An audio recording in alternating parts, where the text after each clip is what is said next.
Well, good. How's everybody today? Well, I trust? Well, good. Um, Excited to get back to work this week. We got the weekend over with. It's time to go and get our minds right and move forward. And that's what we got in front of us. We're moving forward and we're ready to get ourselves going and take build off of what good things we found on the tape, make those be more better, and put it towards the attack that we need to have for the Tulsa guys. And that's where we're at right now. And so I think that's a decent introduction. What y'all got for me? Coach, normally this time of year, a football coach would be in a conference playing against either a rival or somebody you've played many, many times. I think this is the third or fourth time the Beavers are playing somebody for the first time this season. What are the extra challenges of having to dial up another team that you guys haven't seen before? Well, it's I guess it's unique in that sense, but it's who we get to play this week. That's really the only thing that matters. We got to pay attention to what we do and who we're going to go attack. And so this one is it's an opportunity for us to get ourselves to feel good again if we'll go play well, and that's what we have to pay attention to right now. We'll have the opportunity to still be in a conference opportunity the week after that. That one really doesn't matter at this point in time. What matters is playing well in the opportunity that's been given to us. This is the opportunity we've got. Let's go do the most with it, and let's attack these guys. And there's it's a chance to play the game that you love and do what you love to do, and so that's what we're fired up about, and that's the way we're going to attack it. I was talking to a colleague, and he brought up Jabari Johnson, and what a exciting runner he is. And then we were talking about design plays versus ad-lib plays, and when you're a quarterback like that and you've got those skills, is the design play, hey, we're going to do this design play, or do they have the freedom to say, oh, I've got that, look at that, I'm out of here? Well, the cool thing with a guy like Jabari is you've got the ability to do both. And in any of those, the run game, the throw game, they can all turn into that. And I think that's an element that he uses to his advantage, that we can use to our advantage. And that's something that we'll look to grow on and maybe find new tweaks to how that can grow even more. You're always putting little pieces together, and I'd like to see that expand even more so. One more thing for me. You think about how tough that loss was last weekend to get past it and to move on. I mean, there's just 2 games left. What's the message to the players and the other coaches? Well, that's the biggest thing of all is exactly that, and getting our minds back to understand you've got an opportunity, and so that opportunity is here. What are you going to do with it? And we've got to make sure that we overcome the feelings in that from this past weekend. And regardless of your situation as a team, you play a game and you've got the opportunity. Hopefully that period of time is celebration, and that's a good thing. But then you come back to work and it's time to move forward on a new opponent. You can't what you did yesterday, you can't ride that. Now, you can get some momentum if that has been successful, but when it wasn't successful, especially the way that this one played out, that has to be left behind also. It needs to be mourned. It needs to be dealt with, and we did that yesterday. That has to be behind us. We show up tomorrow to go to work. Our focus has to be on what we're going to do on Tuesday, workday Tuesday, and get back. We got to put ourselves back into the process, the weekly process that you do to get yourself ready to play. And I've got a lot of respect for these players and these coaches in regards to that's the way we've been going about doing things, and they've responded very well to it. There was a lot of emotion and things like that need to be put to rest and put to bed. And as you go into each week, there's new demons that have to be fought. Whether you're having good things or bad things happen to you, you got to make sure that the focus is where it is. And so we dealt with that yesterday, and we're looking to move forward now and build off things that are good. The production, moving the ball and some things like that, the throwing the game. Everybody was.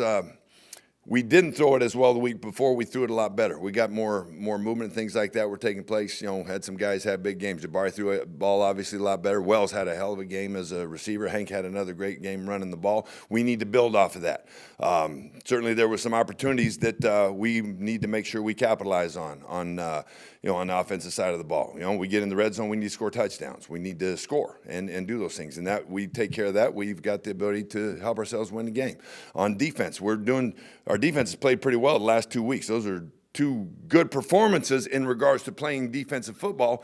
Continue to win the situations, and that's a good thing there. And they, as much as things are growing in that respect, and I am proud of the way those guys have fought and played. if we don't give up that touchdown, then we win the game. Everybody can look in the mirror and understand that each of us had the opportunity to make the plays necessary to win the game. And with the special teams, the week before, it worked to our advantage. Last week we had 2 hits. We've got to get that taken care of. No ifs, ands, or buts about it. That's getting cleaned up.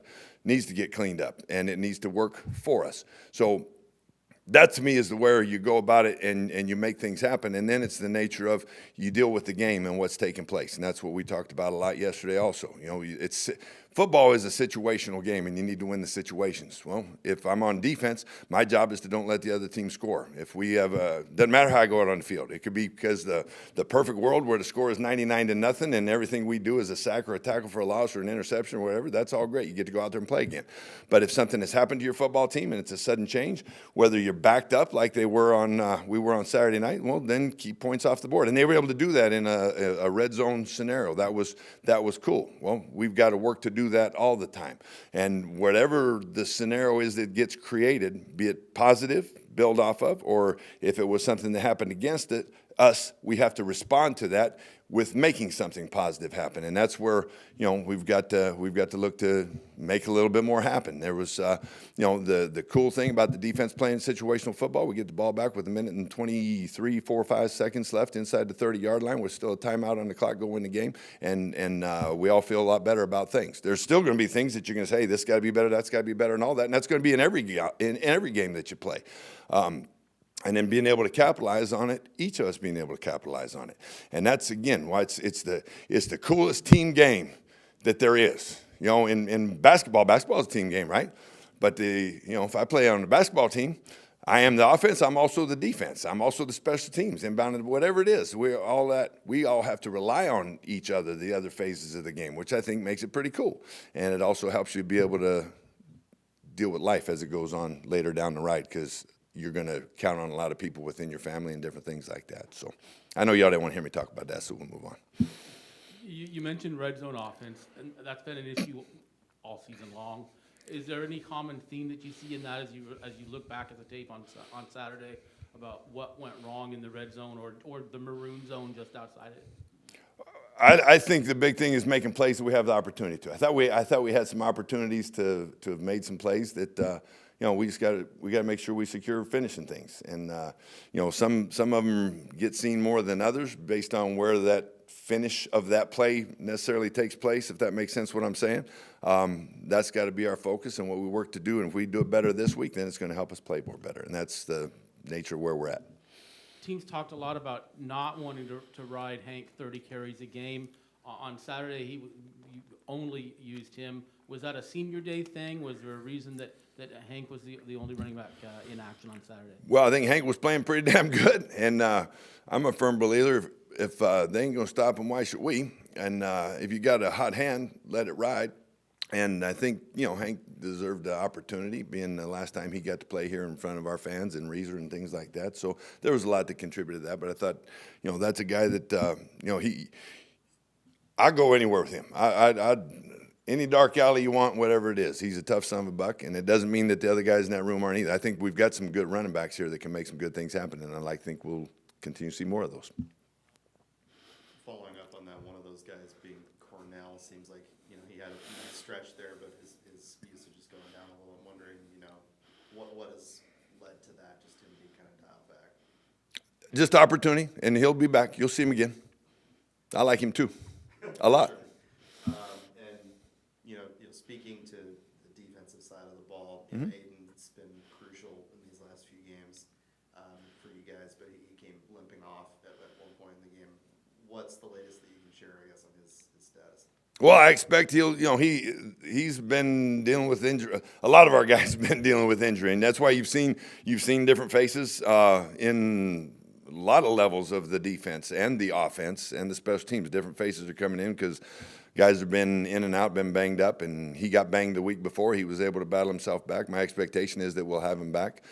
He had to work himself back through the week last week, and so that's one of those late season manageable deals. But I would expect that we'll be able to have him. And one thing that's pretty cool. I mean, Tyree played his tail off with having been given the opportunity, and that's another big thing that this time of the year. Well, any team, when you're in a team situation, when you're in football, next man has got to be ready. You're only one snap away from being the man. And so when you see guys make those things happen, I think that's really cool. And that was an example of another one that shined when given that opportunity. And so we will continue to work on that. And that's another reason why I still refuse to believe they won't let guys have 5 years to play 5, and then everybody can do what they do. But that's not my soapbox. Do you, if you don't have a read option play, but you see a night like the other night where the defense, because Hank was getting every play on every call, but it was wide open on the edge, nothing there, do you not want your quarterback to see that and pull the ball, even if a running play has been called? I would think you wouldn't, because you risk a fumble, because there is no read option play called, but it's wide open there. Where are you on that? Would you have wanted the quarterback to pull at one point, because it's just like there?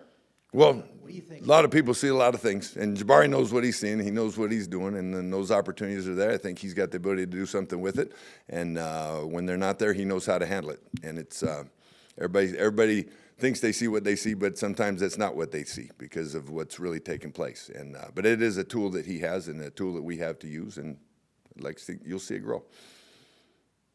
Over the past couple of weeks, the point has been to play both quarterbacks. I'm curious, what's kind of changed after that game where it's Bari's show the whole way through? Obviously, it doesn't leave with injury like he did the previous week. Is it Bari's show kind of moving forward, and what's really led to his separation? Well, we'll continue to grow as we have, and you got we've got two guys that have game experience that have done things for us, and it's we've been managing that and been working it as the season has gone on, and as Jabari moved forward,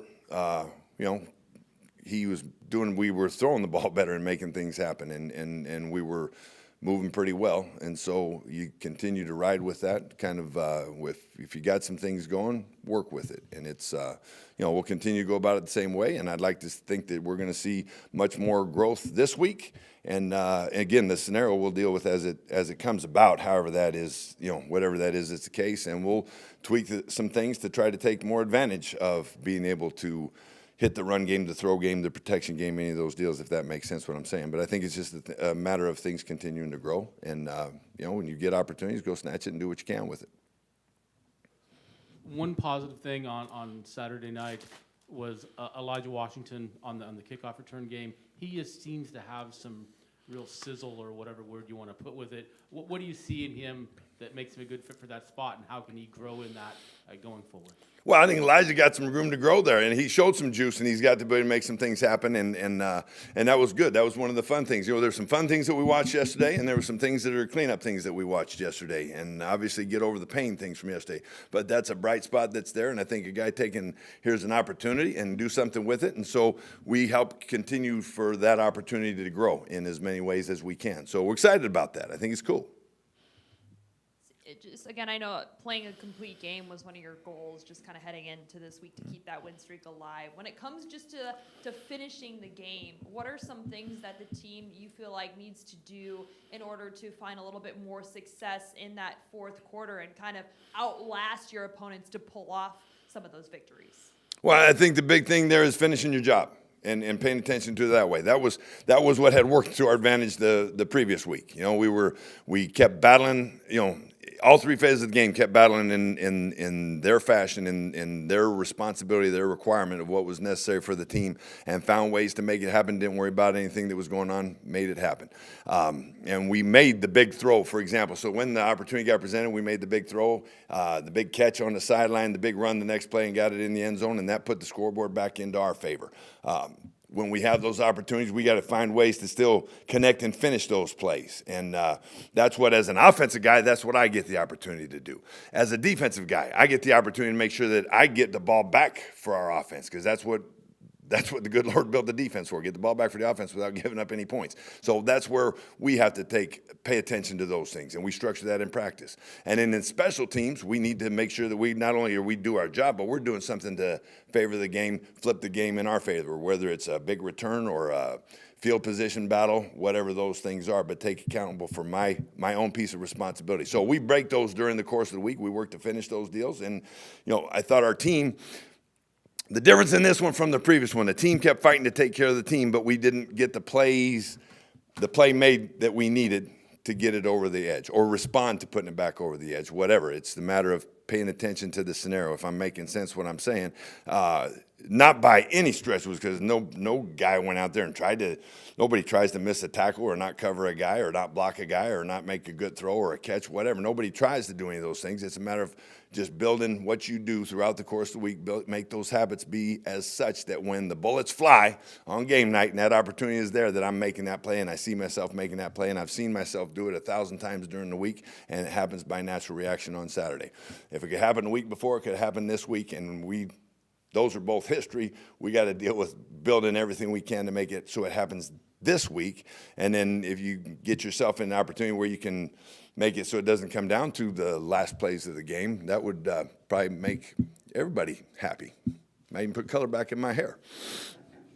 Hey, Coach, what about, you mentioned Tyree Blake. What about the play? How did Andy Alfieri look to you and play out, getting a lot of reps in that game? Thought Andy did a really good job, and he has for a couple weeks now. And that, we've been banged up a little bit at the linebacker position, and guys have stepped up and have done things. And Andy's done it for couple 3 weeks now, and no, I'm really excited about him. And you talk about there's a true team guy. I mean, he came here as a tight end. He got thrown over to outside linebacker during the season last year, if I understand correct. And then certainly he worked at it this spring and fall. And then we had a needed inside linebacker. He didn't blink an eye. Said, what can I do to help? And he does it on special teams also. Class dude, hard worker. I'm fired up about Andy. Thanks for your time, Coach. Y'all have a good day.